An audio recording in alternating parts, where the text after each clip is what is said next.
Welcome into sports, everyone. I hope everyone is enjoying the Olympics. Shout out to Shakira Richardson for winning her first Olympic medal. But as we can see, football is definitely back, and there is one of many players around this area that is primed for a big year. OCS running back Macon Leonard, or as I like to call him, Mr. Make It Look Easy. He's taken over for last year's star running back Zach White, who was offered to play college baseball at ULM, and that leaves the door open for Leonard to step into his new role as a leader. It's neat being a leader, but there's a lot of stuff that comes with that. So it's not just you're a leader and you don't have to do what everybody else does, but you're a leader and you got to do more than what everybody else does. Me and Zach were two different kind of backs. I was more of a elusive tailback, and he was more of a downhill, kind of hit you kind of back. And what I've just been working on this summer is not only being the elusive tailback, but also being that downhill running guy. So that in that way, I don't have to come out the game. Like I can get us, if we're 4th and 5, I can get us that first down, and if we need a touchdown off a pitch, I can be that guy too. So that's just, I've been working on that. And I learned a lot from Zach. He's an older guy, definitely a good mentor for me. Definitely taught me how to kill people on the field, so I can't wait to show that this season.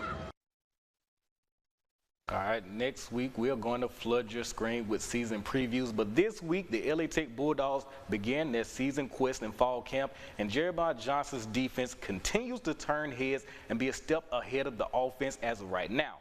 And the defensive line seems to be at the head of that monster so far. The players are not thinking, they're reacting. They're in attack mode, and I think that suits their skill set. And I think that allows Jesse Evans to be more of a pass rusher and be more disruptive. I think there's a lot of things that we do from a defensive front standpoint that fit the David Blaze on our roster, the Michael Clarks on our roster, Jaden Burnett. There's a handful of guys, Jaden Gray, that I think are going to be able to create some negative plays because of the movement that we'll be able to create. The whole group as a whole, I feel like we have a whole room of dogs. Like, everybody is hungry, everybody's willing, everybody's learning, and you have a lot of vets on the team. Even though I'm the only one who started 12 games, we have a lot of seasoned vets, and I feel like we got many superstars on the D-line. Instead of thinking, we're reacting, we're going fast, and a defense that's fast and fearless is unstoppable. All right, from high school to college, we might as well check in on the pros. Former Richwood High School Ram Jorquavius Spivey has signed with the reigning Super Bowl champion Kansas City Chiefs.